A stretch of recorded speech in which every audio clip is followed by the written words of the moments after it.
No, you're not suffering from deja vu. You did see a video quite similar to this, but with Sereniel's release, I truly believe that a simple NIA build like you'll find in this video is going to be absolutely busted with that character, which was NIA's potential with the different versions of Adagio in conjunction with the Forbidden Eternal Hunger card. Now I had some Divine Blessinged versions of Adagio in there, and it also was just one version of like the base Adagio. It was just multiple base versions of Adagio. It wasn't actually the special ones that we talked about in said video.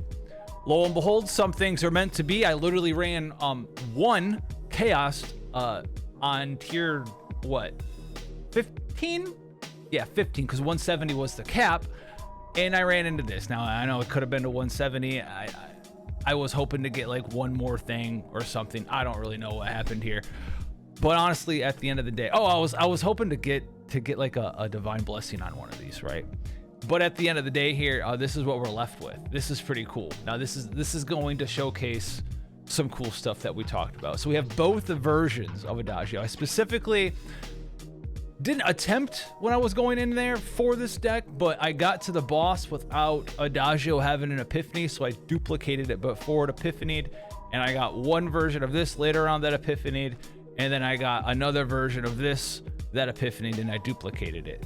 So that's why you see two different Adagios that are not Divine Blessing with different abilities. That can happen. I'm sure you're aware of that by now. And it's awesome. It's interesting. It's great. This version of Adagio discards any card. It doesn't put it on top of the deck, but then it makes a version of a normal Adagio that will put a card on top of the deck.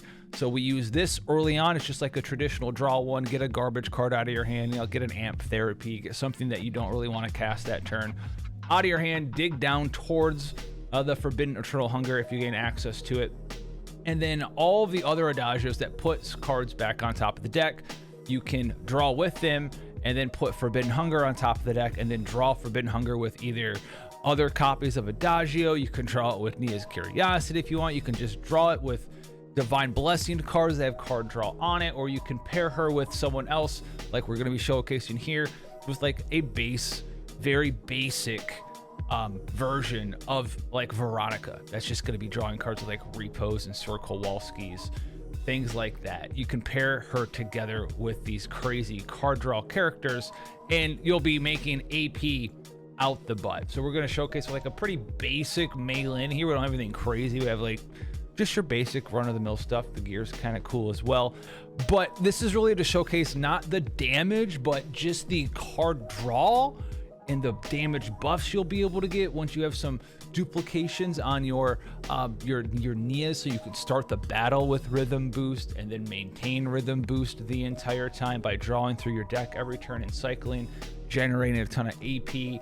And you can pretty much make a NIA Veronica team with almost any DPS in the game. You can make them work with anyone who just wants to cast all of their skills, generate a ton of AP, drop a bunch of just DPS cards like Haru Anchors, whatever you want, you'll have access to it. So I think it's something worth your time if you're looking for something to do in CZN as we wait for the patch or in the future.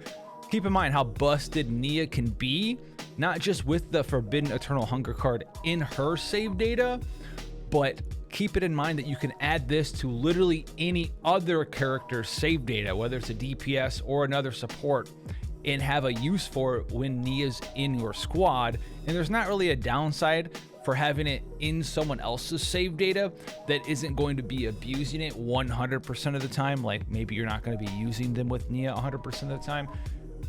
It's just going to take up a little bit of extra save data slot for you. But outside of being able to abuse it by putting it on top of the deck and drawing it a bunch, if you're not doing that, it's still an insane card because it's just going to replace itself as soon as you draw it. If you don't have a way to abuse it, you can just pay 0 and exhaust it, and it's just gonna be like a random +1 AP every once in a while there. But I would definitely think about adding this card to anyone that you're having fun with, any DPS out there, not just Nia, because she can abuse it profusely with this version of Adagio. So we're just gonna jump into like Basin real quick. It's not to like showcase how much damage you do. I'm actually probably gonna actively avoid defeating the boss until we get through the deck. We have 25 cards in our deck. This is a lot of cards, but we should be able to cycle through this like 100% of the time, every single turn, especially because a lot of the cards in here, in this particular combination of characters, have a bunch of upgrade cards. 1, 2, 3 upgrade cards right there, and 4. There's a fair amount of upgrade cards. So we're going to be able to take the deck down to like 21 and be able to cycle through it a lot. We also have some equipment that help us do that. So we're just going to pop some of these in here. We don't care. And we want to get to our NIA cards immediately. We have an Adagio, we have a NIA's Curiosity, we have Sir Kowalski as well. And we're just going to start drawing cards. We're going to start drawing cards. We need to gain access to all of the good stuff. This is a good Adagio. We'll take the strikes out of the deck. We'll pop this because we can. So we can start playing passion cards. And we just want to look for the forbidden card first. We just want to dig for the forbidden card. Keep going. Let's draw right here. This is going to be 2 more cards. Got the forbidden card. We'll put the forbidden card back on top. And then I think we'll just put this. And we're going to remove these from our hand. Yes, sir. We're going to repose for 0. Draw 2 cards.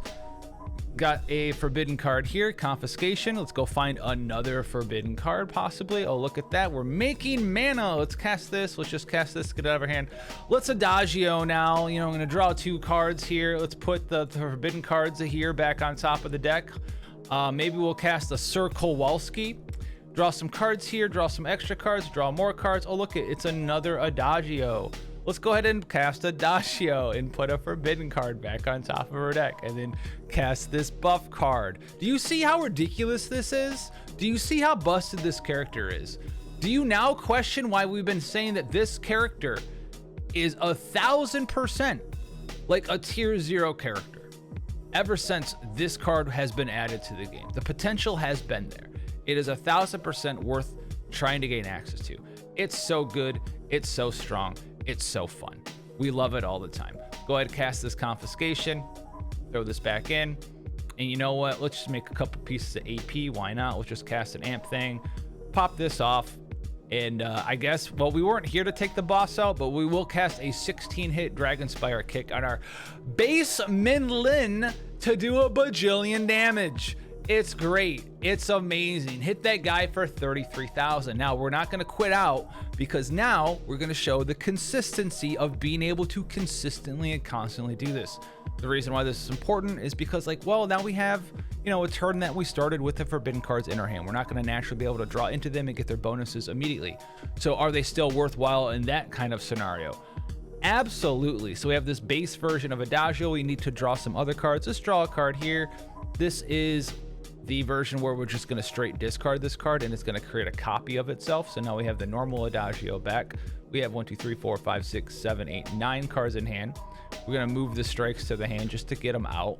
I don't want to see them anymore. We'll cast an Adagio here, which will get another Adagio. We'll put that back on top. We like that. We can cast a card that doesn't draw. I don't know. We'll just cast another Adagio. Let's just generate more and more AP. Let's generate a stronger and stronger man, dude. Let's just keep drawing cards.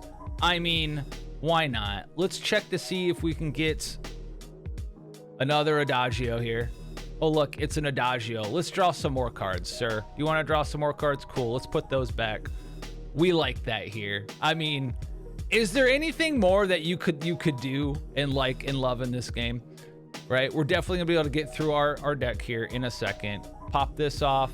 Nearest Curiosity for the last card in the deck. Oh, look, it's Rising Dragon Kick. Are you tired of having your Rising Dragon Kick be the bottom card consistently and constantly? Fear no more, good traveler. That will never happen to you again. And look at the magic that we have accomplished. We have no cards in our deck. We have no cards in the graveyard. Everything is either in our hand or has been used already, which is kind of wild.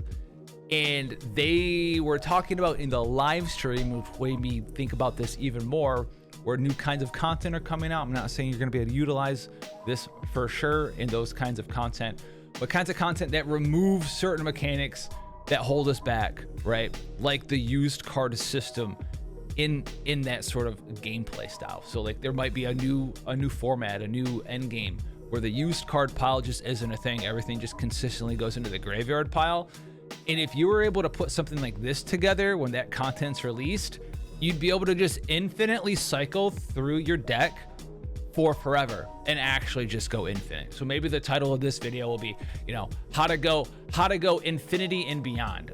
We didn't even pop off like Giga Hard here, but we're still gonna have like a 13 hitter for all of the damage in the world, and we have like three ballistas here. So you can see that even with someone who like puts a couple of cards in your hand, like Veronica, you can still get the work done, and it's still a great thing to be doing. And that potential to just kind of cycle through a new content, because they specifically talked about content with the used pile not existing, really made me want to go out and farm this up. Is it going to be seasonal when it comes out? Probably, but I was just kind of like taken aback that we got it so easily with just one shot, and it seems to be, you know what, I'm taking this. This is going to be my new NIA build for forever. If I can use it in content, we're using it in said content out there. I think she's great. That's why I've had her in S tier, tier 0, busted tier for so long out there. If you're trying to cycle through your deck and do busted things, she's probably going to be a character for you. And she's also a character that they did not mention reworking in the future, unlike my other girls, Tressa, and my favorite man in the whole entire world. I can show you that's the facts of Cassius. You want to know how? You should know he's the best man for me. That's why, dude. Have a blessed Christmas out there. God bless, and I'll catch you guys in the next one.